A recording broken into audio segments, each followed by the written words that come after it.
When I was watching WWDC and I first saw iOS 26, I was like, it looks a little bit weird. I thought that it was a little bit jarring. I thought that it was a little bit too overly animated, too over the top. And I also just thought that so many things were unreadable and they just kind of ruined the UI. However, I have been using it all of today on my main device. Don't recommend getting the beta on your main device. My iPhone 16 performance is absolutely tanked and my phone lags on iMessage. So if you want to try iOS 26 early, make sure to wait till the public beta comes out or have a secondary device. You can take the risk of putting it on your main device if you want to, but I mean, you'll have to carry a charger around and you need patience to deal with the slowdowns. Anyways, back to what I was saying, a little bit off topic there.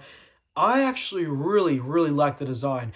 I see why so many people were complaining about it at first, but after actually using it, I really hope it stays the way it does. There's, of course, a few adjustments that need to be made, like the control center looks a little bit weird. So I'm going to be showing you a lot of the new features on my iPad just because I'm recording on my phone, but the features I'm going to show you on my iPad today are actually also on the iPhone, so it's sort of the same thing. Anyways, you can see right away that the clock is actually transparent now. You can see it has that nice glass look, and we've actually hold down and head into the customization. We can make the clock bigger by dragging here, which is really nice.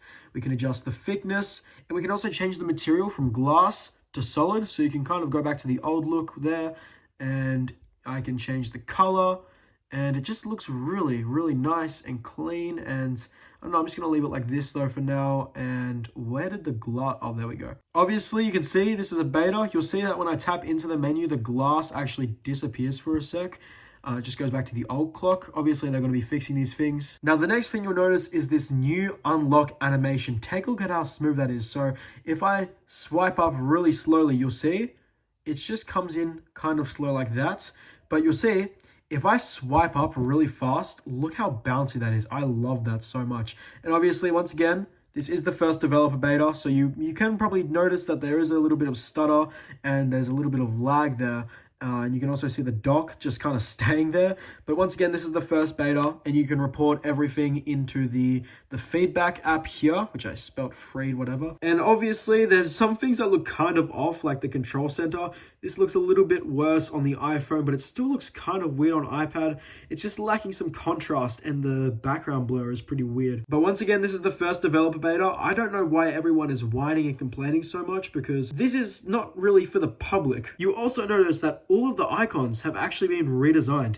Take a look at that camera icon. That one stands out a lot. Same with image playgrounds, and everything just looks a little bit more 3D now. I really like these icons. And you'll see Apple actually also tries to automatically do it to third-party apps. It's kind of hard to see on camera, but if you look at YouTube Studio there, it has that sort of new look. Let's see if any other third-party apps is noticeable. I think more have it on the iPhone.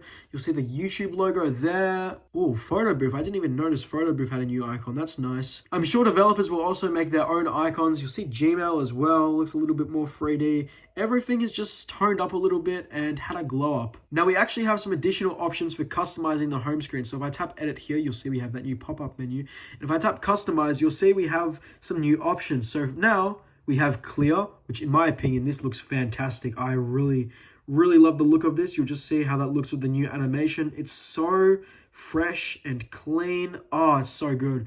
And if we go back into customize, we have tinted. Now, if you remember, Apple got a lot of hate for tinted icons, but they've pretty much addressed a lot of the issues. First of all, you can tell, oh, it's a little bit buggy here. They do look a lot nicer and vibrant. And there's also the dark mode. And the dark mode looks better than it did before. So big thumbs up to Apple there. They've really done well. I just really like using this clear though, because look at the widgets as well. Don't you just want to lick the widgets? And the way that the lights, you see that? The way that they've really nailed it with this design. I love it so much. Now we actually have some more features in Image Playground. You can see I've had a lot of fun with Image Playground in the past, using lots of photos of my friends and myself. But if I actually tap new image here, you'll see we have some more options. So we have the regular options that are Apple's models. So we have animation, illustration, sketch. And we can also make Genmoji directly in Image Playgrounds. But if we tap ChatGPT, you can see we actually have so much more styles now. So this uses ChatGPT. So if I use this goofy photo of myself, I can press send to ChatGPT and I can use this, but this doesn't really seem to be working properly in this first beta. You'll see that it just kind of stays spinning for a while, so that's something that will be improved later. And Apple's design language is a lot different in many apps. So if we go to music, for example, my music taste is very diverse, by the way. You'll see, so we have the same tab bar that we had last year, but you'll see we have this new glass sort of texture. I wonder if I rotate my iPad like this, does it go to the iPhone? No. Actually, I thought of something. I'm just going to size this window down a bit. There we go. So this is how it should look on the iPhone. So you'll see that this sort of now playing screen looks the exact same. But look at this beautiful tab bar. And there's a lot of people talking about how it's hard and it's a bit distracting and it's hard to like see. But honestly, I really like it. Look how fluid that animation is. Look at how it just jumps into place there.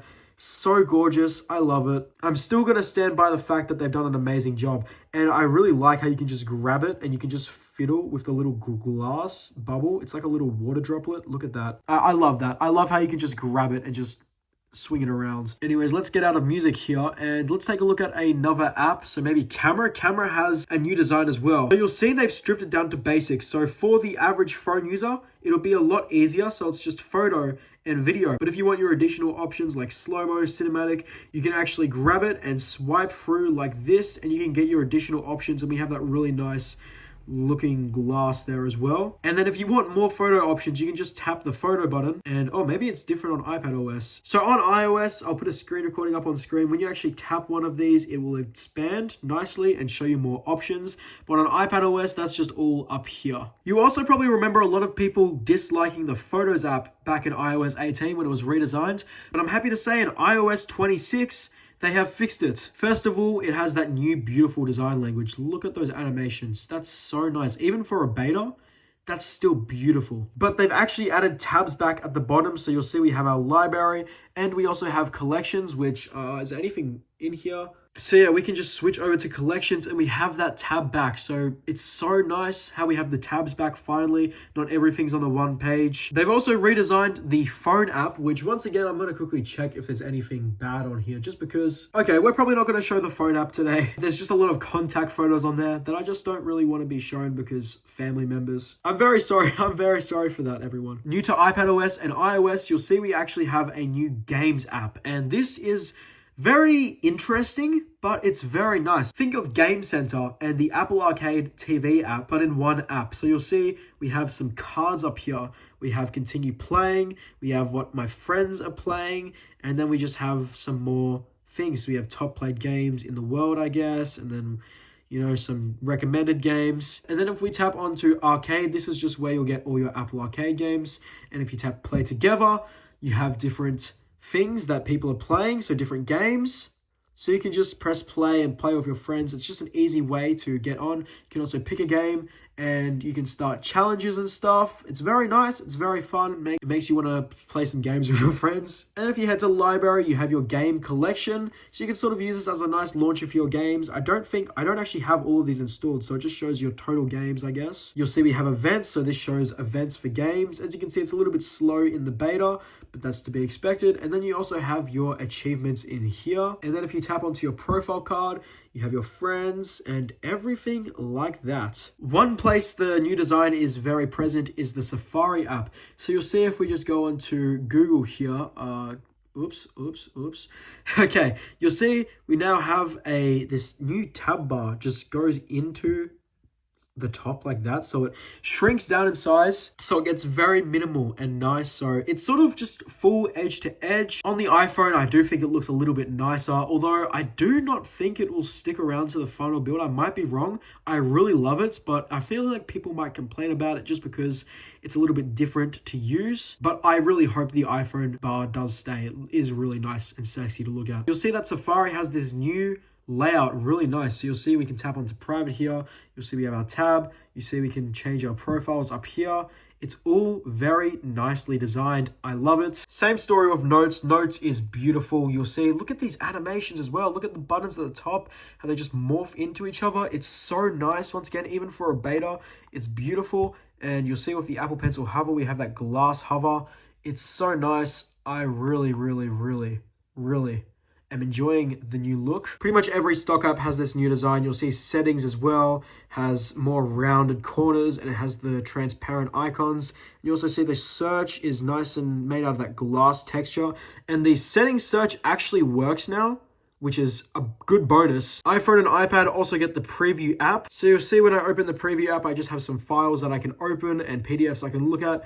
This is a very nice, long-awaited thing. On the iPhone and iPad, we actually get some new battery options. So you'll see up here, we have this new design up here for the battery management. Now, when it's actually plugged in, I'm not sure if it's on iPad, but on iPhone, it will tell you how much longer to fully charge your device. It also shows it on the lock screen. And you'll just see we have some suggestions. And yeah, I've been using this quite a lot today for obvious reasons. Mainly, you'll notice throughout the OS, there's just a lot of sprinkles of the new design. Like even an app like Calendar, you'll see like everything just has this new design language in some form and these beautiful animations. Any photo that you take on your iPhone now, you can actually tap this Spatial Scene.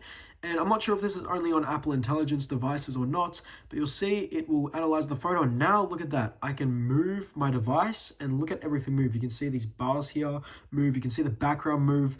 This is a very, very cool feature that's available on both the iPhone and the iPad. One of my favorite upgrades is probably the new Messages app. So you probably won't really notice too much right away. It probably looks the same, but it is affected by Apple's new design language. So you'll see if I tap the button here, you'll see it dynamically, fluidly expands like this, and you can play with the menu a little bit. And yeah, everything just pops out nicely. And the plus button, when you tap that, it looks a little bit different. And you'll also notice that the top looks a little bit different. You'll see that the profile picture cuts into the name now. You also have this new message send animation, which looks a little bit nice. But here's where it really shines. So I'm going to quickly hide my information. But when you tap the profile picture and tap this backgrounds button, you have some backgrounds. So you have some suggestions from photos, image playgrounds. You can make with image playgrounds with AI, or you can just choose one of these options. So I like this Aurora one. This one's really cool, and I can tap apply.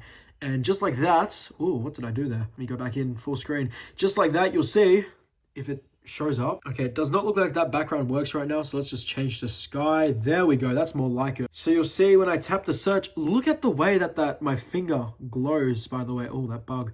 Look at the way my finger glows across that bar. And look at how it like touches the plus button. I will admit, when you're using a background, it doesn't really look like an Apple app, but it's still beautiful. Like, look at the animations in this new Messages app when I send a message or anything. Like, look at that. And when I hold down on a message, it pops out so nicely like this. I really enjoy it. You can also tap the plus and hit polls, and you can create polls. So you can just go iOS or Android. You can see when I tap, there's like these little subtle effects on the operating system that when you tap, it flashes like that. Really nice. But when I tap send, look at that animation. Beautiful. I love animations. And now you can just, what the hell? What is going on? This is why you shouldn't message yourself, guys. But you can see if I tap these, look at the way they just expand. It's really nice. I really, really enjoy it. Oh, I'm stuck in a loop now because I'm doing a poll of myself. This is a very challenging task.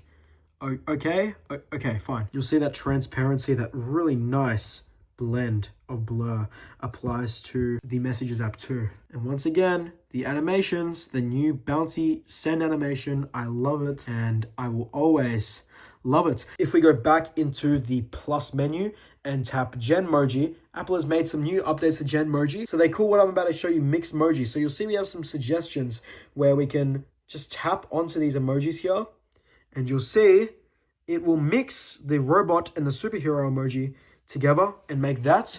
We can also write a suggestion or anything else, so we can just make, I don't know, red hats. I have no clue. So I'm just going to type red hat, and you'll see in no time it will come up with that, but with a red hat as well. We can just keep adding things on. We can add some emojis as well, and not only can we mix, but we can just keep adding things on. And this is a very nice upgrade to Genmoji. You also see the animations are a lot smoother and nicer. I really enjoy this. Anyways, there's so much more little things that there's so much more little things that I could dive into, but that's probably gonna do it for now. Thank you all so much for watching. I hope you enjoy iOS 26 when it comes out, whether you go on the developer beta or the public beta when that comes out, which I'd recommend more if you want to try it early, or if you're gonna wait till September, which is probably the best option. But this is only going to get more refined and nice, and I can't wait to see the future of this operating system. Thank you all so much for watching this video. I hope you enjoyed, and I'll see you in the next one.